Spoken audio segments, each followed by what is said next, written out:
Hi விவேஷ். Hi. இன்றைக்கு ரஜினிகாந்தோடைய கூலிப்படம் வெளியாகி பரபரப்பாக கலவையான விமர்சனங்களோடு பேசிகிட்டு இருக்காங்க. இந்த நேரத்தில் இந்த கூலிப்படம் வந்து அவருடைய பொன்விழா, சினிமாவில் 50 ஆண்டு காலம் அவர் நிலைத்து நின்று சூப்பர் ஸ்டாராக நடிச்சிட்ருக்காரு. இது அவருக்கு பொன்விழா ஆண்டு. இந்த பொன்விழா ஆண்டை கொண்டாடுற நேரத்தில் அவர் இந்த பொன்விழா கொண்டாடும் காலத்திலும் சூப்பர் ஸ்டாராக நடிச்சிட்ருக்காரு, ஹீரோவாக நடிச்சிட்ருக்காரு. எப்படி? அதை பற்றி இந்த வீடியோவில் நம்மோட அந்த அரிய விஷயங்களை சொல்வதற்காக மு. ரவிக்குமார் வந்திருக்கார். மு. ரவிக்குமார் 40 ஆண்டு காலமாக சினிமாவில் தன்னுடைய பயணத்தை செலுத்தி கொண்டிருக்கிறார். பல ஹீரோக்கள் படங்களில் வந்து கதை, திரைக்கதை விவாதங்களில் கலந்திருக்காரு. அந்த இயக்குநர்களுக்கு அந்த படம் வெற்றி பெறுவதற்கு பல விதத்திலும் அவர் தன்னுடைய கவனத்தை, உழைப்பை, கிரியேட்டிவ் ஹெட் என்பது போல் அவர் செய்திருக்காரு. அது மட்டும் இல்லாமல் அவர் ஒரு சிறந்த எழுத்தாளர், சிறந்த பாடகர், இப்படி பன்முகத்தன்மை கொண்டவர் மு. ரவிக்குமார். மத்திய அரசு பணியிலும் இருந்து ஓய்வு பெற்றவர். அவரிடம் இன்றைக்கு ரஜினிகாந்த் சூப்பர் ஸ்டாராக இன்று வரை நிலைத்து நிற்பது ஏன் என்பதை பற்றி தெரிந்து கொள்வோம். வாங்க. ரவிக்குமார் 50 ஆண்டு காலம் பொன்விழா, 75 வயதிலும் அவர் கதாநாயகனாக நடிச்சிட்ருக்காரு. இது நிறைய பேர் ஹாலிவுட்டில், இந்தியிலெல்லாம் கூட நடிச்சிருக்காங்க. ஆனால் இந்த அளவுக்கு ஃபுல் ஃப்ளெஜ்டு ஹீரோவாக நடிக்கலன்னு நினைக்கிறேன். ரஜினிகாந்த் தமிழ் சினிமாக்களில் இன்றைக்கு வந்து 50 ஆண்டு காலம் பொன்விழா கொண்டாடிட்டு இருக்காரு, நடிச்சிட்ருக்காரு. அதை பற்றி சொல்லுங்கள் ரவி. வணக்கம். அதாவது இது வந்து ஒரு மிக முக்கியமான ஒரு மைல்கல். இந்திய சினிமா வரலாற்றிலேயே ஒரு நடிகர் இவ்வளவு நீண்ட காலமாக நிலைத்து நிற்பதே ஒரு பெரிய விஷயம். பெரும்பாலான நடிகர்கள் பார்த்திங்கன்னா 40-50 வயசில் போய் சேர்ந்துடுறாங்க. இப்போ எம்ஜிஆரோட பார்த்திங்கன்னா 60 வயசு சினிமாவை நடிச்சிட்டார், 70 வயசில் போய் சேர்ந்துட்டார். ஆனால் இவர் 75 வயதிலும் ஹீரோவாக நடித்து கொண்டிருக்கிறார் ரஜினி சார். அப்படிங்கிறது ஒரு மிக பெரும் சாதனை. 50 ஆண்டு காலத்தை எப்படி கணக்கிடுறோன்னா, 1975 ஆகஸ்ட் 15ஆம் தேதி அபூர்வ ராகங்கள் படம் வெளியானது. அதை வச்சு தான் 50 ஆண்டுகள் அவரோட சினிமாவில் இருக்கிறதா சொல்கிறாங்க. ஆனால் அதுக்கு முன்னாடியே அவர் நடிக்க ஆரம்பிச்சிட்டார். நடிக்க ஆரம்பிச்சது பார்த்தீங்கன்னா 51 வருஷம் கூட இருக்கும், 51, 52 வருஷம் கூட இருக்கும். ஆச்சா, அவர் சினிமா நடிகராக வந்தது பார்த்திங்கன்னா, நடிகராக வெளியானது அபூர்வ ராகங்கள் படம் வெளியானது வந்து ஆகஸ்ட் 15, 1975. அன்றிலிருந்து இன்று வரை அவர் சினிமாவில் இருக்கிறார். ஆனால் நாயகனாக அவர் ஆனது பார்த்திங்கன்னா, அவர் நிறைய படம் 2 ரோல் 3 ஹீரோ நடிக்கிற படத்தெல்லாம் பண்ணியிருக்காரு. மல்டி ஹீரோ செட்டப்பில் பண்ணியிருக்காரு. தனியாக ஹீரோவாக நடித்தது பார்த்திங்கன்னா அவர் 80களில் தான் அவர் எஸ்டாப்ளிஷ் பண்ணுறாரு. ஸோ அதனால் ஹீரோவாக அவர் நடித்தது பார்த்திங்கன்னா 45 வருஷம் நம்ம கணக்கெடுக்க முடியும். அப்படின்றப்ப பைரவி படம், பைரவியில் கூட பார்த்திங்கன்னா ஸ்ரீகாந்துங்கிற ஒரு மேஜர் ரோல் பண்ணார். நம்ம அதையே ஒரு லேண்ட்மார்க்காக எடுத்துப்போம். அதிலிருந்து அவர் ஹீரோவாக நடித்து கொண்டிருக்கார் அப்படின்னு கணக்கெடுத்துப்போம். அப்படி பார்க்குறப்ப கிட்டத்தட்ட 45 ஆண்டு காலமாக ஒரு ஹீரோவாக, தனி ஹீரோவாக அவர் நின்று கொண்டிருக்கிறார். அது வந்து ஒரு மகத்தான சாதனை. உலகத்தில் எந்த ஹீரோவும் தனி ஹீரோவாக 45 வருஷம் நின்றதாக எனக்கு தெரிஞ்சு யாருமே இல்லை. டைரக்ட்லாம் பண்ணியிருக்காங்க. கிளின்ட் ஈஸ்ட்வுட் இன்றைக்கும் படம் பண்ணிட்டுருக்கார், டைரக்ட் பண்ணிருக்காரு. ஆனால் தனி ஹீரோவாக அவர் பண்ணதில்லை. நிறைய ஹீரோக்கள் பண்ணியிருக்காங்க. அமிதாப் பச்சன் கூட 25 வருஷம் பண்ணார். அதுக்கப்புறம் அப்பா ஆகிட்டார், தாத்தா ஆகிட்டார், பல நடிகர்கள் ஒன்றா இருந்தார். இப்போ கமல் சாரும் தனி ஹீரோவாக நடித்து கொண்டிருக்கார். கமல் சார் பார்த்திங்கன்னா அதுக்கு முன்னாடியே ஆரம்பிச்சிட்டார்னு வச்சுக்கோங்களேன். களத்தூர் கண்ணம்மாலேயே முதல் படம் நடித்தார். சரி, இந்த இப்போ ஏற்பட்ட சாதனையை இவங்க கிரியேட் பண்ணதுக்கு, ரஜினி சாரோ அல்லது கமல் சாரோ கிரியேட் பண்ணதுக்கான மிகப்பெரும் காரணம் என்னவென்றால், அவங்க வந்து ஆரம்ப காலத்தில் எந்த டைரக்டர் வந்தாலும் எதுவாக இருந்தாலும் படத்தை ஒத்துக்கிட்டு பண்ண ஆரம்பித்தாங்க. அதுக்கப்புறம் மெல்ல மெல்ல மெல்ல மெல்ல ஸ்டார் ஆன உடனே என்ன பண்ணாங்க, அவங்க தன்னோட படங்களோட எண்ணிக்கையை கம்மி பண்ணிக்கிட்டு வருஷத்துக்கு ஒரு படம், 2 வருஷத்துக்கு ஒரு படம், இப்படிலாம் கம்மி பண்ணாங்க. ரஜினி சாரே பார்த்திங்கன்னா ஒரு நடுவில் ஒரு 3-4 வருஷம் நடிக்காமலே இருந்தார். ஸோ கண்டினியூஸாக அவங்க நடித்தார்களா என்றால் இல்லை. கமல் சாரும் பார்த்திங்கன்னா 2-3 வருஷம் நடிக்காமல் இருந்திருக்காரு. இல்லை ஒரு படம் 2-3 படம் ரிலீஸ் ஆகாமல் இருந்திருக்கும், இப்படிலாம் இருந்திருக்கும். ஸோ கண்டினியூஸாக நடித்து கொண்டு இருந்தார்கள். ஆனால் நடுவில் கேப் எடுத்திருக்காங்க. இதெல்லாம் ஸ்ட்ராட்டஜிக்காக அவங்க பண்ணாங்களா இல்லை அப்படியே நடந்ததான்றது தெரியாது. இப்படி பண்ணதால தான் அவங்க இவ்வளோ நீண்ட காலமாக நிற்க முடிகிறது. சில நடிகர் என்ன பண்ணுவாங்க, எல்லா படத்தையும் ஒத்துப்பாங்க. அவங்க தெரிஞ்சு பார்த்திங்கன்னா ராமராஜனே ஒரு காலகட்டத்தில் ஒரு 30-40 படம் கையில் வச்சுட்டு இருந்தார். 40 படம் ஹீரோவாக ஒருத்தர் எப்படி நடிக்க முடியும்? அதுவே என்னாச்சு, அவரை கீழே கொண்டு வந்துருச்சு. பல படங்கள் ரிலீஸ் ஆகலை, படமெல்லாம் எடுக்கலை, எடுத்த படமும் ஓடலை, இப்படிலாம் போய் கதமாயிட்டார். அதுக்கப்புறம் பார்த்திங்கன்னா விஜயகாந்த் வந்து கரெக்டாக தன்னோட ஸ்ட்ராட்டஜி பண்ணிட்டு இருந்தப்போ அவருக்கும் தன்னுடைய மார்க்கெட் கம்மியாகுதுன்னு தெரிஞ்சோடனே சினிமா நடிக்கிறதை நிறுத்திக்கிட்டு முழு நேரம் அரசியலுக்கு போயிட்டார். ரஜினி சாரை பொறுத்த வரைக்கும் அவர் அரசியலுக்கு போவார் அப்படின்னு சொல்லிட்டு இருந்தாங்க. ஆனால் அரசியலுக்குலாம் போகாமல் ஒரு நல்ல முடிவை எடுத்து அவர் சினிமாவிலே நின்றுட்டுருக்கிறது மிகச்சிறந்த விஷயம். ஆனால் இதில் என்னென்னா, ரஜினி சார் இப்போ அவர் ஒரு லெவலை ரீச் பண்ணிட்டார். அந்த லெவல் ரீச் பண்ண பிறகு அவருக்கு கதைகள் பண்ணுவது மிக மிக கடினம். அதனால தான் பார்த்திங்கன்னா எந்த படம் எடுத்தாலும் அது கிரிட்டிசத்துக்கு ஆளாகுது. ரஜினி சாரோட ரசிகர்கள் ரஜினி சாரை எதிர்பார்க்குறாங்க. எப்படி ஒரு பாட்ஷா ரஜினி மாதிரி, ஒரு வந்து முத்து, ஒரு படையப்பா, இந்த மாதிரியான படங்களை அவர்கிட்ட வந்து எதிர்பார்க்குறாங்க. இவங்களும் என்ன பண்ணுறாங்க, அதே மாதிரியான படங்களை கொடுக்க ட்ரை பண்ணுறாங்க. அதை ஏற்கனவே பார்த்துட்டாங்க இல்லையா, அதனால் இதாகிடுது. அதனால் ரஜினி சாருக்கு படம் பண்ணுறது ரொம்ப ரொம்ப கஷ்டம். இன்றைக்கி அவர் கதை பண்ணுறது மிக கடினமான ஒரு விஷயம். அந்த பெர்முடேஷன் காம்பினேஷன் எல்லாத்தையும் போட்டு பார்த்து அவங்க படம் பண்ணுறாங்க. இதில் ஏதோ தப்பாகுது. இப்போ நெக்ஸ்ட் என்ன பண்ணுவாங்க எனக்கு தோணுதுன்னா, ஆர்டிஃபிஷியல் இன்டெலிஜென்ஸ்கிட்ட கேட்பாங்க, ரஜினி சார் இவருக்கு ஒரு கதை பண்ணி கொடு அப்படின்ட்டு. அது ஒரு கதை பண்ணி கொடுக்கும்னு நினைக்கிறேன். இது வரைக்கும் வராத கதை, புதுசாக ஒரு கதை, அதை வச்சுட்டு பண்ணுவாங்க. அப்படி தான் பண்ண போகிறாங்கன்னு நினைக்கிறேன் இனிமேல். அல்லது இனிமேல் பண்ணுகிற டைரக்டர்களுக்கு இது ஒரு யோசனையாக கூட இருக்கட்டும். ஏஐயில் கேட்டு இது வரைக்கும் வராத கதையாக, ரஜினி சார் இது வரைக்கும் பண்ணாததாக ஒரு புது கதையை பிடிச்சி பண்ணால் அவருக்கு ஒரு நல்ல படம் அமையும். இதுதான் ரஜினி சாருடைய இந்த ஃபர்தர் பண்ண போகிறதுக்கு. சரி, இந்த 50 ஆண்டு காலகட்டத்தில் ரஜினி சார் என்னென்னலாம் பண்ணியிருக்காருன்னு பார்த்தீங்கன்னா, தமிழில் நடித்திருக்கிறார், கன்னடத்தில் நடித்திருக்கிறார், தெலுங்கில் நடித்திருக்கிறார், ஹிந்தி போனார். ஹிந்தியில் போய் 4-5 படம் நல்லா ஹிட்லாம் கொடுத்தாரு. பண்ணிட்டு மறுபடியும் தமிழுக்கே வந்துட்டார். தமிழுக்கு வந்துட்டு தமிழில் பார்த்தீங்கன்னா பாபா அப்படின்னு ஒரு படம் பண்ணார். அது பெரிய செட்பேக் ஆச்சு. அதுக்கப்புறம் கொஞ்ச நாள் கேப் எடுத்து நான் குதிரை விழுந்தாலும் எழுந்துப்பேன் அப்படின்னு மறுபடியும் எழுந்து நின்று ஒரு படையப்பா முத்து இதெல்லாம் பண்ணி மறுபடியும் மேலே வந்துட்டார் ரஜினி சார். இதுக்கு நடுவில் பார்த்தீங்கன்னா ரஜினி சார் வந்தால் எப்போ ஒரு ஸ்டார் மேலே வராங்களோ உடனே ரஜினி சாரோட கம்பேர் பண்ணிவிடுவாங்க. இப்போ விஜய் வந்தார்னா விஜய் ரஜினி கம்பேர் பண்ணி சொல்லுவாங்க யார் நம்பர் 1 அப்படின்னு. நம்பர் 1 to நம்பர் 10 என்றைக்குமே ரஜினி சார் தான். மற்ற யார் வந்தாலும் 11 தான் வர முடியுமா வழியே 10 வரைக்கும் வரவே முடியாது. அவர் இருக்க வரைக்கும் அவர் தான் 1 to 10. அதை யாராலும் மறுக்கவோ மறைக்கவோ முடியாது. ஏன்னா இந்த வயசுலேயும் கூட அவருக்கு இவ்வளோ பெரிய கிரேஸ் இருக்குது. 75 வயதில் ஒரு ஹீரோ நடிக்கிற படத்துக்கு இவ்வளோ பெரிய ஓப்பனிங் எப்படி ஆகும்? வாய்ப்பே கிடையாது. இது அவர் என்ன நினச்சிட்டு இருக்காருன்னா, ரஜினி சார் இது வந்து கடவுளோட கிருபை, கடவுளோட இதால் தான், அனுகிரகத்தால் தான் நான் அதெல்லாம் பண்ணுறேன்னு நினச்சிட்டு இருக்காரு. இல்லை, அவர் வந்து ஸ்ட்ராட்டஜிக்காக ஒரு மிகச்சிறந்த நடிகர் ரஜினி சார், மிகச்சிறந்த திட்டமிடலாளர், பிரமாதமாக திட்டம் போடுறாரு. அவரோட பிளான் என்றைக்குமே தப்பாகிறதில்லை. கரெக்டான பிளான் பண்ணி கரெக்டான படங்களை கொடுத்துட்ருக்கதால அவருக்கு நல்ல ஓப்பனிங் கிடைக்குது, அவருக்கு நல்ல பேர் வருது. படங்கள் கமர்ஷியலாக போகாதும் அந்த படத்தோட பட்ஜெட்டை பொறுத்து இருக்குது. அதில் மற்ற நடிகர்கள் நடிக்கிறது, டைரக்ட் பண்ணது, மியூசிக்கு, இன்னும் ரிலீஸ் டைமு, இதெல்லாம் பல விஷயங்கள் இருக்குது. நம்ம அதெல்லாம் விடுவோம். அவரை பொறுத்த வரைக்கும் அவர் எந்த தப்பும் பண்ணுறதில்லை. அவர் பர்ஃபெக்டாக நடிக்கிறார். எந்த படமாக இருந்தாலும் பர்ஃபெக்டான இது பண்ணிகிட்ருக்காரு. எல்லாத்தையுமே கரெக்டான ப்ரொமோஷன்லாம் பண்ணுறாரு. எந்த விதத்துலையும் ரஜினி சார் வந்து ஒரு சூப்பர் ஸ்டாராக, நடிகராக ஒரு இம்மி அளவு கூட தவிர இன்றைக்கி வரைக்கும் பண்ணல. 2-3 தவறுகள் சொல்லியிருக்கலாம் அவரோட வாழ்க்கையில். பார்த்தீங்கன்னா ராகவேந்திரன் படம் பண்ணார். அந்த படம் பண்ணது அந்த மாதிரியான அவர் ஒரு ஆக்ஷன் ஹீரோ, அதை அவர் பண்ணிடக்கூடாது அப்படின்னாங்க. அது ஒரு ஆத்ம திருப்திக்காக பண்ணார். மற்ற படத்தெல்லாம் ரசிகர்கள் பாபா படம், ஆமாம், பாபாவும் அவருக்காக தான் பண்ணது. அவர் பார்த்தீங்கன்னா இந்த கடவுளை நம்பி எடுத்த 2 படமும் பிடிங்கின்னு போச்சு. அவரோட ரசிகர்களுக்கு அது பிடிக்கல. அடுத்து கோச்சடையான், அதுவும் கிட்டத்தட்ட அதே மாதிரி தான் அது பண்ணார். அதில் கடவுளாக பண்ணது, சாமியாக பண்ணது, பாபா வந்து பாபாவை ப்ரீச் பண்ணுறதுக்காக பண்ணது. அந்த இவர் இருந்தார் இல்லையா, யோகி பாபா, இமயமலை யோகி, ஒரு 5000 வருஷமாக இருக்கிறவர்கள்லாம் சொல்லுவாங்க. அதை சொன்னப்பவும் மக்கள் ஒத்துக்கலை, ரிஜெக்ட் பண்ணிட்டாங்க. இவர் ராகவேந்திரா நடித்தப்பவும் மக்கள் ஒத்துக்கலை, ரிஜெக்ட் பண்ணிட்டாங்க. மக்கள்லாம் ரசிகர்கள் தான். ஸோ அவரோட ரசிகர்கள் அவர்கிட்ட என்ன எதிர்பார்க்குறாங்க அப்படிங்கிறது மிக மிக முக்கியமான விஷயம். இன்னும் சொல்லப்போனால் பாட்ஷா படத்தில் ஒரு ரொம்ப முக்கியமான நிகழ்ச்சி நடந்ததாக சொல்லுவாங்க. பாட்ஷான்றது வந்து ஹம் அப்படிங்கிற ஹிந்தி படத்துடைய தழுவல். அதில் நடித்த ரஜினி சார் நடிச்சிருந்தார், அமிதாப் பச்சன், கோவிந்தாலாம் நடிச்சிருந்தாங்க. அமிதாப் பச்சன் அண்ணன், கோவிந்தாவும் ரஜினி சார் தம்பிகள். இதில் அந்த கதையை கொஞ்சம் உல்ட்டா பண்ணி அழகு பண்ணி ரஜினி சாரே உட்காந்து சுரேஷ் கிருஷ்ணா கூட அந்த கதையை டெவலப் பண்ணி ஆரம் வீரப்பன்ட்டு சொல்லி அவங்க பண்ண படம் அது. அந்த படத்தில் பார்த்தீங்கன்னா ஒரு சீனில் வந்து ரஜினி சார் கட்டி போட்டு அடிப்பாங்க. இதை வந்து சொல்லியிருக்காங்க ஆரம் வீரப்பன்ட்டு. ஆரம் வீரப்பன் ஒத்துக்க மாட்டேன்ட்டாரான். உங்களை கட்டி போட்டு அடிக்கிறப்ப தேட்டர் ரசிகர்கள் தாங்க மாட்டாங்க, தேட்டரை கொளுத்திடுவாங்க, சேரெலாம் உடச்சிடுவாங்க, பெரிய இது இழப்பு ஏற்படும், என்னால் தாங்க முடியாது, படத்தை நிறுத்திடலான்ட்டாரான். ஓ, அது இந்த கட்டி ஆரம் வீரப்பன் வந்து ஒரு நல்ல ஸ்க்ரீன் பிளே ரைட்டர், அரசியல்வாதியாக இருந்தால் கூட கமர்ஷியல் ஸ்க்ரீன் பிளே ரைட்டர்.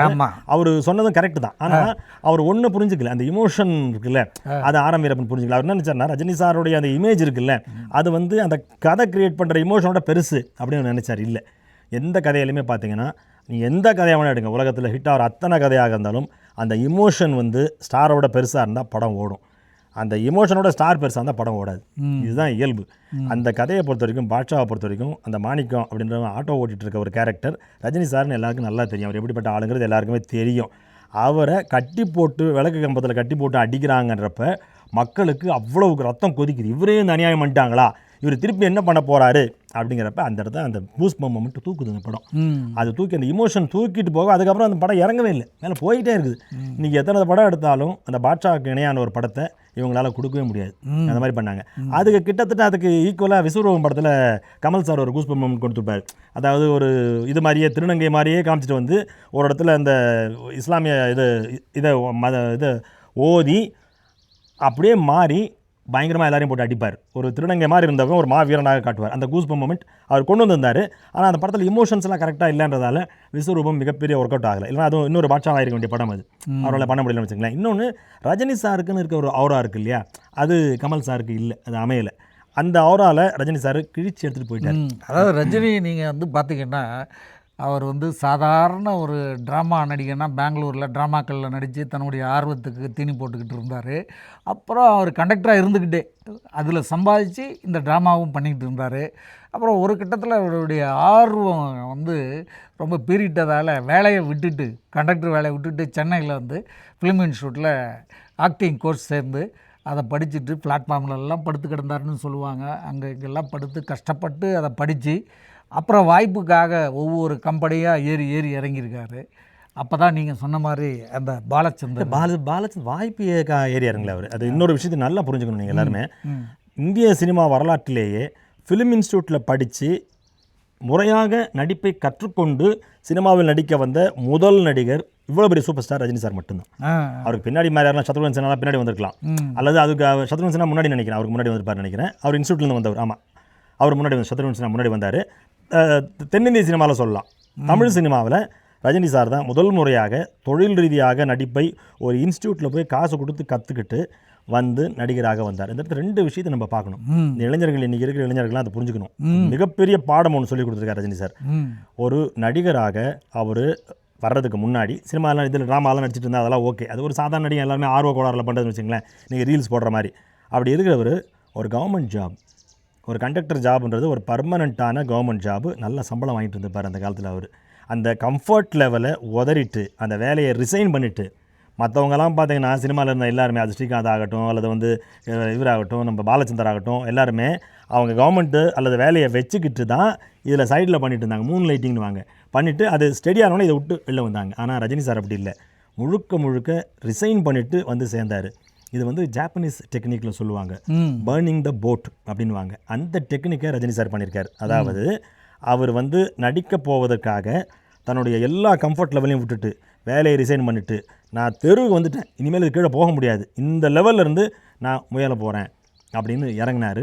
முழு வெற்றி அடைந்தார். இந்த பர்னிங் த போட் எப்படின்னா, ஜப்பான் வந்து ஒரு தீவு, அங்கேருந்து அவங்க போட்டை எடுத்துகிட்டு கப்பலை எடுத்துகிட்டு மற்ற நாடுகளை பிடிக்கிறதுக்காக போவானுங்க. மற்ற நாடுக்காக பிடிக்க போய் அந்த நாட்டோட கரையில் இறங்கின உடனே என்னோடய போட்டை கொளுத்திடுவான். திரும்பி என் நாடு நான் போக மாட்டேன், இந்த நாட்டுக்குள்ளே போயிட்டேன்ல, இது என்னோடய நாட்டை பிடிச்சிடுவேன் அப்படின்ட்டு அவனுங்க அந்த நாட்டை பிடிச்சிருக்காங்க. அதனால் ஒரு காலகட்டத்தில் பார்த்திங்கன்னா ஜப்பான் வந்து உலகத்தில் பாதி ஆண்டுகிட்டு இருக்குது. இத்தனோண்டு நாடு, இத்தனோண்டு மக்கள், வீரர்கள், அவங்க ஒரு வீரன் வந்து 1000 வீரனுக்கு ஈக்குவல்வாங்க. அப்படி ஜப்பான்காரங்க பண்ணதை தெரியாமலே ரஜினி சார் பண்ணியிருக்காரு. ஈ பர்ன்ட் இஸ் போட், வேலையை ரிசைன். அதனால தான் ஒரு சமயம் ஜப்பானில் அவர் படம் நல்லா ஹிட்டாக ஓடிட்டு இருக்கு. ஆமாம், அவரோட இது புரியுது அவங்களுக்கு, அதே ஃபிலாசபி அவங்களுக்கும் புரியுது. ஸோ எல்லாத்தையும் விட்டுட்டு இந்த கம்ஃபர்ட் லெவலை விட்டுட்டு அவர் ஒரு புதுசாக இறங்கி ட்ரை பண்ணி ஜெயிச்சிட்டாரு.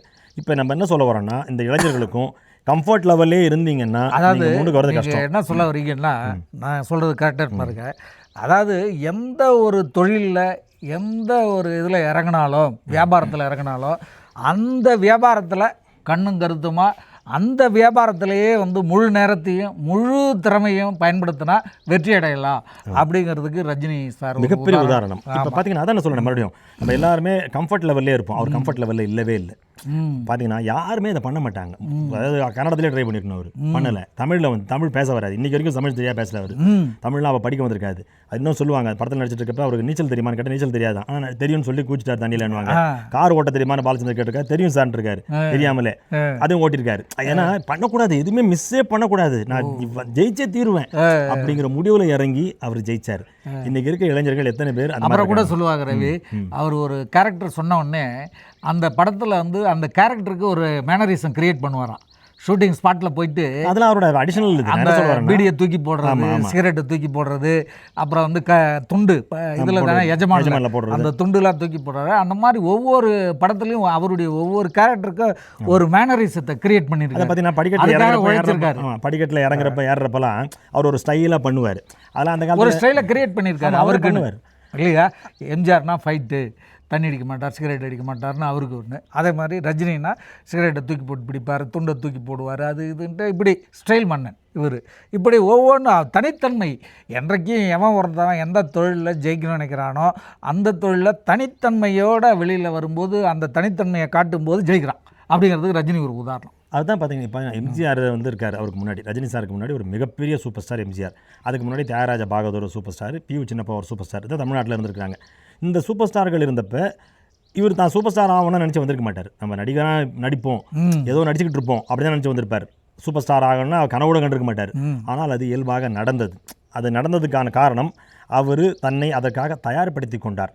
எம்ஜிஆர் செக்கச்சவேல்னு இருக்கார். அப்படி இருக்கிறப்ப இவர் கருப்பாக ஒரு ஹீரோ வர்றார். ஏற்றுப்பாங்களான்னு பார்த்தாங்க. அந்த காலத்தில் பார்த்தீங்கன்னா பல நடிகைகள் ரஜினி சாரோட நடிக்க மாட்டேன்னாங்க. எனக்கு கருப்பாக இருக்க ஹீரோ கூட நான் நடிக்க மாட்டேன் அப்படின்னாங்க. இத்தனைக்கும் அவர் நடிக்க வந்த காலகட்டம் பிளாக் அண்ட் ஒயிட் சினிமா. ஆமாம், இருந்தும் கூட கருப்பாக கூட நடிக்கிறப்ப கருப்பாக இருக்கக்கூடாதுன்னு பார்த்தாங்க. அந்த இது இருக்குது பார்த்தீங்களா, அந்த நிறவெறிங்கிறது தமிழ் மக்களிடம் அதிகமாக உண்டு. அதுவும் தமிழ் நடிகர்கள்ட்ட மிக அதிகமாக இன்றைக்கும் இருக்குது. கருப்பாக இருக்கவங்கள பெருசாக மதிக்க மாட்டாங்க. இத்தனைக்கும் மக்கள் அதிகமான மக்கள் வந்து கருப்பர்கள் தான். இருந்தாலும் கூட வெள்ளையா இருக்கவும் போய் சொல்ல மாட்டாங்க, வெள்ளையா இருக்கவும் பின்னாடி தான் போவாங்க. அது மாதிரி பார்த்தீங்கன்னா ஒரு காங்கிரஸ் தலைவர் கூட சொல்லியிருப்பாரு அந்த காலத்தில் பார்த்தீங்கன்னா, எம்ஜிஆர் வந்து பேசுகிற எம்ஜிஆர் தொட சக்கச்சவேன்னு இருக்கும் அப்படின்வாரு. அது மாதிரி எம்ஜிஆர் தொடையை பார்த்து அதெல்லாம் ரசித்தவங்களாம் கூட தமிழ்நாட்டில் உண்டு.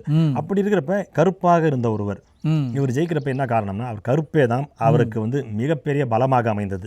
எல்லாரும் நம்ம கலரில் ஒருத்தர் இருக்காப்புல, உனது ரத்தமும் எனது ரத்தமும் உறவு ரத்தமடா அப்படின்னு வரல, அந்த உறவு அப்படின்ற மாதிரி ஆயிடுச்சு. இவரோட நிறமும் குணமும் ஒன்று. தமிழர்கள் மாதிரியே தமிழரை மாதிரியே அவர் தெரிந்தார். இத்தனைக்கும் ஒரு மராட்டிக்காரர் தான், கன்னடம் பேசுறவர் தான், தமிழை தப்பு தப்பாக தான் பேசுகிறாரு, நண்பன்டானதை நண்பேண்டான்னு தான் சொல்கிறாரு. எல்லாரோட மைனஸ் எல்லாமே அவரோட ப்ளஸ்ஸாக மாறிடுச்சு.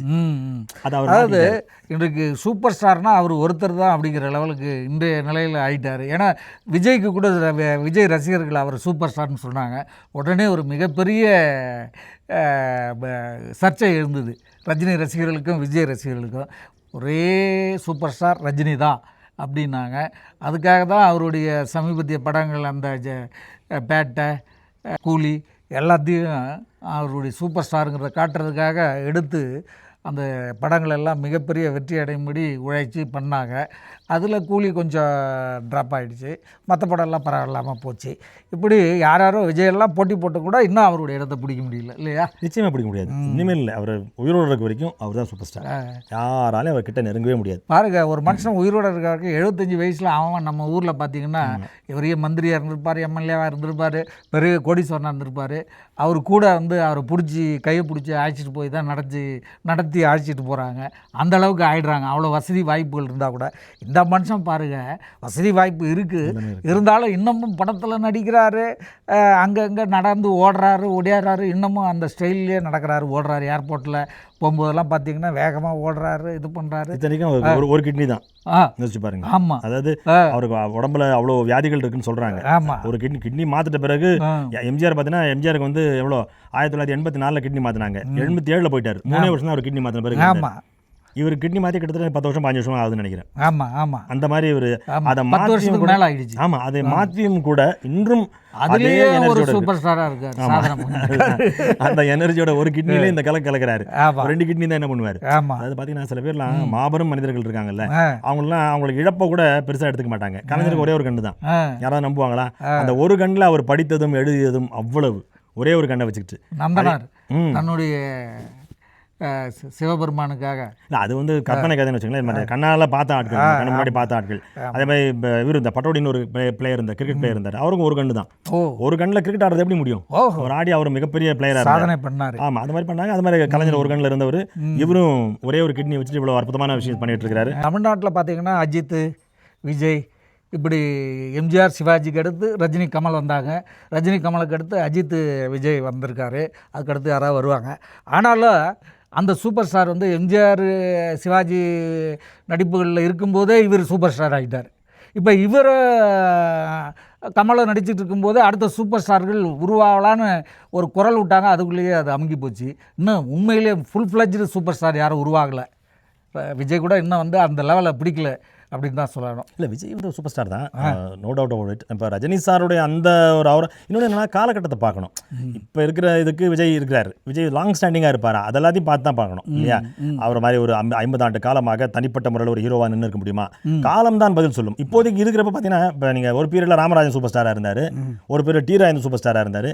கலெக்ஷன் பார்த்தீங்கன்னா ஒரு பீரியடில் விஜயகாந்த் சூப்பர் ஸ்டாராக இருந்தார். பட் அவங்கெல்லாம் பார்த்தீங்கன்னா ராஜ்கிரனுடைய கலெக்ஷனும் ரஜினிகாந்த் படங்கள் அதிகமாக போச்சு. ஒரு படம் ஒன்னு இது பண்ணுறது, ஒன் ஆஃப் த 10 ஃபிலிம்ஸ் அப்படி போகும் மொழியை கன்சிஸ்டன்சி தொடர்ந்து ஹிட்டு கொடுக்கணும். அப்படி பார்த்தீங்கன்னா எனக்கு தெரிஞ்சு ரஜினி சாருக்கு பிறகு விஜயகாந்த் தொடர்ந்து ஹிட்டு கொடுத்தாரு. அதுக்கப்புறம் விஜய் நிறைய தொடர்ந்து ஹிட்டு கொடுத்துருக்காரு. அவரோட நம்பர் ஆஃப் ஹிட்ஸ் பார்த்தீங்கன்னா அதிகமாக இருக்கும், கலெக்ஷன் அதிகமாக இருக்கும். பாக்ஸ் ஆஃபீஸ் வந்து விஜய் வந்து நிறைய பண்ணியிருக்காரு. ஆனாலும் ஒட்டுமொத்தமாக கலெக்ஷனை பார்த்தீங்கன்னா ரஜினி சார் ரேஞ்சுக்கு வர முடியாது. அவர் மிகப்பெரிய சூப்பர் ஸ்டார் தான் அவரும். விஜய் வந்து நம்ம மறுக்க முடியாது, is a super star. But very big super star அப்படின்னா ரஜினி சார் மட்டும்தான். ம் அது அந்த காலகட்டம் சொல்லணேன், நீ இவ்வளோ ஆண்டுகள் போனால் தான் நம்ம அதை கணிக்க முடியும். இதே மாதிரி 45 வருஷம் விஜய் படங்கள் ஓடி இருக்கணும். ஓடி முடிச்ச பிறகு தான் நம்ம கரெக்டாக கணிச்சு சொல்ல முடியும் இவர் சூப்பர் ஸ்டாரா அவர் சூப்பர் ஸ்டாரான்னு. ஒன் இன் அ வைல் அப்படி போகிறது வந்து நம்ம அப்படி அதை வச்சு முடிவெடுக்க முடியாது. அதனால் let us not go into. ஏன்னா ரஜினி பார்த்தீங்கன்னா இடைப்பட்ட காலத்தில் பல சோதனைகளை சந்திச்சிருக்காரு. அவருக்கு பைத்தியம் பிடிச்சிருச்சுன்னாங்க, அது ஆரம்பத்திலே சொன்னது. ஆரம்பத்திலே பைத்தியம் பிடிச்சிருச்சுன்னாங்க. பல நடிகர்களோட காதல் தோல்வி, எம்ஜிஆரோட இந்த காதலால் தகராறுலாம் வந்ததுனாங்க. எல்லா சோதனைகளையும் தாண்டி அவர் வந்து சூப்பர் ஸ்டாராகவே நின்றுக்கிட்டு இருந்தார். அவரும் வந்து சாதாரணமாக வந்துடல, பர்சனல் வாழ்க்கையிலையும் பல விதமான சோதனைகளை சந்திச்சிருக்காரு. எல்லா அடியும் பட்டு தான் வந்திருக்காரு. ஆமாம். ஆனால் என்னென்னா எல்லாத்தையும் மட்டும் இல்லை, சினிமாவிலேயே அவருக்கு வந்து யாரும் ஆதரவு கிடையாது, பெருசாக ஒன்றும் கிடையாது. அவருடைய திறமைக்கு தான் எல்லாரும் ஆதரவு கொடுத்தாங்க. அவருக்கு சப்போர்ட் பண்ணவங்கன்னு பார்த்தீங்கன்னா சத்யா மூவிஸ் பண்ணாங்க, தேவர் ஃபிலிம்ஸ் பண்ணாங்க, பாலாஜி, இந்த 3 ப்ரொடியூசர்ஸ் வந்து கண்டினியூஸாக ஒரு படம் பண்ணிட்டு இருப்பாங்க. அப்படி பண்ணி தான் பண்ணி அப்புறமா ஏவிஎம் வந்துட்டாங்க. ஏவிஎம், பாலச்சந்தர், கவிதாலயா எல்லாம் பண்ணா கூட அவருடைய திறமைக்கு அதுக்காக தான் பண்ணாங்க. அதான் ஒரு காலகட்டத்தில் நிறைய படங்கள் பண்ணிட்டு இருந்தார். அப்படியே படங்களோட எண்ணிக்கையை கம்மி பண்ணிட்டு நல்ல நல்ல கதைகளாக தேர்ந்தெடுத்து நடிக்க ஆரம்பித்தார். அது கரெக்டான தனக்கு, அதாவது அவர் தன்னை முன்னிலைப்படுத்திப்பதே கிடையாது. கதை இருக்கா, அந்த கதையில் அந்த கதாநாயகன் நல்ல கேரக்டர் இருக்கானா அப்படின்னு பார்த்துட்டேன்னா, இப்போ யாராவது படையப்பா மாதிரி ஒரு படத்தை பண்ணிவிட்டு ஒரு பொம்பளை வில்லனை வச்சுட்டு என்ன பண்ணுவாங்களா, உண்மையும் பொம்பளை எனக்கு வில்லனா அப்படின்னு வாங்க. இல்லை, அதை அவரெல்லாம் பார்க்கவே இல்லை. புரியுதுங்களா? அவர் அந்த பொம்பளையாக இருந்தாலும் பரவாயில்ல, வில்லனாக இருக்கட்டும் பண்ணுவோம். ஒரு பொம்பளை வில்லனை வந்து அவ்வளோ பிரமாதமான ஒரு வில்லனா, ஒரு நம்பியார் மாதிரி, ஒரு ராமதாஸ் மாதிரி, ஒரு அசோகன் மாதிரி, ஒரு பிரகாஷ் ராஜா மாதிரி ஒரு பொம்பளை வில்லனை கொண்டு நிறுத்தியிருந்தாங்க ரம்யா கிருஷ்ணன். அது ஒரு மாபெரும் விஷயம் இல்லையா? ஒரு கமர்ஷியல் படத்தில் ஒரு புதுமையை பண்ணாங்க. ரவிக்குமார் பண்ணார், இப்போ ரஜினி சார் ஒத்துக்கிட்டார் இல்லையா? அவர் முடியாமல் போயிருக்கும். அது கண்டிப்பாக ஒத்துட்டு பண்ணார். பார்த்தீங்கன்னா ஆமாம், நான் ஹிந்தியில் வந்து ஒரு படம் பண்ணிட்டுருக்கேன். இப்போ அனீஸ் பஸ்மின்னு ஒரு டேரக்டர் டிஸ்கஷன் பண்ணிட்டுருக்கப்ப அந்த அனீஸ் பஸ்மி அப்படி பாராட்டுவார். யோசிச்சு பாருங்கள், எந்த சூப்பர் ஸ்டார் ஒரு பொம்பளையை கொண்டு வந்து வில்லனாக நிறுத்திருப்பாங்க. அந்த கதையை பாருங்கள் எவ்வளோ அழகாக பண்ணியிருக்காங்க. ஒரு பொம்பளை வந்து இவங்க கல்யாணம் பண்ண கிடைக்கலன்றப்ப போய் ஒரு ரூமில் பூட்டிக்கிட்டு 10-15 வருஷம் உள்ளே இருந்துட்டு திடீர்னு வெளில வர்றா பழி வாங்கிறதுக்கு. எவ்வளோ புதுமையாக இருக்குது அதெல்லாம் அப்படின்னு ஹிந்திக்காரங்களே பாராட்டுவாங்க. அப்படி ஒரு கதையை வந்து தேர்ந்தெடுத்தது ரஜினி சாருடைய ஒரு அறிவு தான். நான் என்னை பொறுத்த வரைக்கும் ரஜினி சார் வந்து 1975 ஆகஸ்ட் 15 இன்றைக்கி வரைக்கும் நிற்கிறதுக்கான காரணம் அவருடைய அறிவு மட்டும்தான் அப்படி தான் நான் சொல்லுவேன். கடவுளுடைய அனுகூலம் அதெல்லாம் அவர் சொல்லலாம், பட் எனக்கு தெரிஞ்சு அவரோட அறிவு அதுதான் காரணம். அவர் கதைகளை கரெக்டாக தேர்ந்தெடுக்கிறாரு, கரெக்டான கம்பெனியை தேர்ந்தெடுக்கிறாரு, கரெக்டான டைரக்டர் தேர்ந்தெடுக்கிறாரு, எல்லாம் கரெக்டாக பண்ணுறாரு. இன்னொன்று பார்த்தீங்கன்னா அவர்கிட்ட என்ன மிக பிரமாதமான விஷயம் என்னென்னா, கண்ட விஷயத்தையும் தலையிட மாட்டார். தான் உண்டு தன் வேலை. ஆமாம், இந்த ஹீரோயினை போடு, இந்த மியூசிக்கை போடு, இந்த லிரிக் ரைட்டரை போடு, இந்த இடத்துல லொகேஷனை வை, அதெல்லாம் கிடையாது. பல விஷயங்கள் அவரை பற்றி கேள்விப்பட்டிருக்கேன். அவர் பார்த்தீங்கன்னா இப்போ கூலி படத்தில் பார்த்தீங்கன்னா அவருடைய சகல ராகவேந்தரா, ரவிச்சந்திரன் ராகவேந்திரா அவர் நடிச்சிருக்காரு. அவருடைய பையன் அனிருத் தான் மியூசிக் பண்ணியிருக்காரு, இவர் நடிச்சிருக்காரு. இதெல்லாம் அவர் சொல்லி தானே போட்டிருப்பாங்க. இல்லை, அவங்களா பண்ணியிருப்பாங்க. அவர் தானே போக மாட்டார், இந்த இடத்துக்கு போக மாட்டார். அவர் சொல்லாமலே பண்ணியிருப்பாங்க. ஓகே விட்டுருப்பாரு, அவர் நோ சொல்ல மாட்டார். சுருதிகாசனை வந்து போட்டிருக்கிறாங்க, கமலுடைய மகளை. அது கூட சொல்கிறாங்க டைரக்டர் லோகேஷ் கனகராஜோடைய அஃபேர்ஸாட தான் அவர் போட்டிருக்காரு, அதனால தான் அவங்களுக்கு இம்பார்ட்டன்ட் கொடுத்துருக்காரு அப்படின்னு கூட சொல்கிறாங்க. அதை கூட ரஜினி ஒத்துட்டு நடிச்சிருக்காரு. அதான் அவர் இன்வால்வ் ஆக மாட்டார், யாரை போட்டாலும் போடுங்கன்றார், அவ்வளோதான். ஆனால் ஒன்றே ஒன்று மட்டும் நான் கேள்விப்பட்டது, உண்மையாக போயான்னு தெரியல. சந்திரமுகியில் வந்து பார்த்தீங்கன்னா இவங்களை போடுறதுக்கு, ஆமாம் இவங்களை ஜோதிகாவை போடுறது வந்து அவருக்கு அவ்வளோ பெரிய விருப்பம் இல்லை அப்படின்னு அவரே சொன்னதாக சொல்லுவாங்க. அது எந்த அளவுக்கு தெரியல. இப்போ கேரக்டர் ஒர்க் அவுட் ஆகாது அப்படின்ற மாதிரி அவர் சொல்லி அவர் இருக்கு. ஆமாம், ஏன்னா அதுக்கு முன்னாடி இருந்த சூப்பர் ஸ்டார் எம்ஜிஆரை பார்த்தீங்கன்னா அந்த படத்தில் லைட்மேன் யாருன்றத கூட அவர் தான் முடிவெடுப்பார். ஓஹோ, அங்கே சின்ன சாப்பாடு கொடுன்றது அவர் தான் முடிவெடுப்பார். ஹீரோயின் யார், ஹீரோயினோட அம்மா யார், ஹீரோயின் ரஜினி அதிலெல்லாம் தலையிட மாட்டார். அவருக்கு சாப்பாடை வீட்டிலேருந்து கொண்டு வர சொல்லுவார். எடிட்டிங்கே பார்த்தீங்கனாலே அந்த காலத்தில் சொல்லுவாங்க, பி மாதவன் ஒரு டேரக்டர் வந்து எம்ஜிஆரோட படம் பண்ணிருந்தப்ப எம்ஜிஆர் ஷூட்டிங் முடிச்சு எடிட்டிங் போகிறான். மாதவன் தரான், நீ என்ன பண்ணுறீங்கன்னு கேட்டாரான். நான் தாங்க படத்தோட எடிட்டர்னு, என் படத்தில் நான் தான் எடிட்டர் வெளில போனாராம். அது மாதிரி எம்ஜிஆரோட படங்களை எம்ஜிஆர் தான் எடிட் பண்ணுவார்.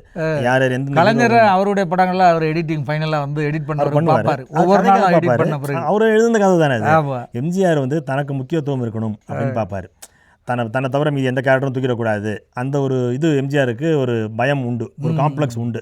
தன்னை மீறி யாரும் வந்துடக்கூடாதுன்றதுக்காக அவங்களாம் கட் பண்ணிவிட்டு தன்னை முன்னிலைப்படுத்தியே எம்ஜிஆர் வச்சுட்டு போயிட்டு இருப்பார். அப்படி தந்து எம்ஜிஆர் வந்து மொத்தமாக பிளான் பண்ணி தான் வரணும் அப்படின்னு நினச்சி பண்ணி சூப்பர் ஸ்டாராக இருந்தவர். ரஜினி சார் எது நடந்தாலும் நடக்கட்டும், நானும் இருப்பேன் அப்படின்னு சொல்லிட்டு இயல்பாக விட்டுட்டு அவரே சூப்பர் ஸ்டார். கொடுக்கக்கூடிய 10 சீனில் கூட 2 சீனை நகைச்சுவையாக பண்ணிடுவார். ஒரு சீனில் வந்துட்டு போனாலே கலக்குவார், அது இதுன்ட்டு. அப்புறம் ரொமான்ஸ் பண்ணிடுவார், அப்புறம் தாய் பாசத்தை வச்சிருவார், ஏதாவது ஒன்று பண்ணுவார் அப்படின்றாரு. இல்லைங்க. ஸ்க்ரீன் ப்ரெசன்ஸ்ன்றது பார்த்தீங்கன்னா எனக்கு தெரிஞ்சு உலகத்திலே நான் பல படங்கள் பார்த்துருக்கேன். உலக படங்களில் எம்ஜிஆர் வந்து ஸ்க்ரீனில் நின்னார்னா நம்ம கண்ணெல்லாம் எம்ஜிஆர் தான் போகும். ஏன்னா எம்ஜிஆர் அந்த மாதிரி வச்சுருப்பார். அவரோட இது இருக்குது அதில். எம்ஜிஆர் தான் டேரக்டர் எந்த படத்துக்கும். ரஜினி சார் அப்படி இல்லை. அவர் வந்தாலே நம்ம கண்ணை விட்டு தான் போகும். அவர் ஓரமாக நின்னாலும் பரவாயில்ல, அவர் எதுவும் கவலைப்பட மாட்டார். வந்து நின்னாலே நம்ம கண்ணை விட்டு தான் போகும். டான்ஸ் ஆடுறப்ப கூட பார்த்தீங்கன்னா அவர் சும்மா நடந்து போனோம் நம்ம அவர் தான் பார்ப்போம். ஏன்னா அந்த மாதிரி அந்த மேக்னெட்டிக் ஸ்க்ரீன் ப்ரெசன்ஸ் வந்து ரஜினி சாருக்கு மட்டும்தான் உண்டு. தனிப்பட்ட முறையில் நீங்களும் மீட் பண்ணிக்க, நானும் மீட் பண்ணிக்க, அவ்வளோ முறை கை கொடுத்தாருன்னா ஷாக் அடிக்கும் எனக்கு. நான் பலமுறை சொல்லியிருக்கேன், சார் நீ கை கொடுத்தா ஷாக் அடிக்கும் சார்னு. அவருக்கு அவ்வளோ ஒரு பர்சனல் மேக்னட்டிசம் வந்து ரஜினி சாருக்கு உண்டு. அவர் உள்ளுக்குள்ளே வந்து பார்த்தீங்கன்னா ஒரு மகத்தான், இவ்வளவு கோடிக்கணக்கான மக்களுடைய அன்பு அவருக்கு இருக்குல்ல, அதெல்லாம் சேர்ந்து ஒரு பெரிய ஒரு ஆராவை அவருக்கு கிரியேட் பண்ணியிருக்குது. அது ஒரு மிகச்சிறந்த விஷயம். அது இல்லைனா ஒரு சாதாரண மனிதனாலாம் இவ்வளோ நிற்க முடியாது, இவ்வளோ நாள் நின்றுட்டுலாம் இருக்க முடியாது. எல்லாத்தையும் தோக்கடிச்சிருக்காரு அவர். வியாதியை தோக்கடிச்சிருக்காரு, வயசை தோக்கடிச்சிருக்காரு, காம்படிஷனை தோக்கடிச்சிருக்காரு, இவ்வளோ நீண்ட நாளாக இருக்கிறது அதை தோக்கடிச்சிருக்காரு. ஸோ அதெல்லாம் சொல்லுவாங்க இந்த இதெல்லாம் பண்ண முடியாது, அந்த அத்தனை கிராமரையும் தோக்கடிச்சு, அதாவது இதுதான் அப்படின்றது இல்லையா, அது எதுவுமே இல்லைன்னு உடைச்சவர் ரஜினி சார் தான். ஸோ இந்த சூப்பர் ஸ்டார் பொன்விழா ஆண்டுக்கான சாதனைகள் அப்படிங்கிறதுக்கு ரஜினிக்கு பின்னாடி நம்ம பேசிக்கிட்ட இவ்வளோ பெரிய உழைப்பு இருக்குது. ஆமாம், அதனால தான் அவர் இன்றைக்கி நான் பொன்விழா ஆண்டுலேயே சூப்பர் ஸ்டாராக திகழ்ந்துட்டுருக்காரு. நேயர்களே, இதுபோல் பல புதிய விஷயங்களை உங்களோட பகிர்ந்துக்கிறோம். மீண்டும் அடுத்த வீடியோவில் சந்திக்கிறோம் நேயர்களே. நன்றி, வணக்கம். வணக்கம்.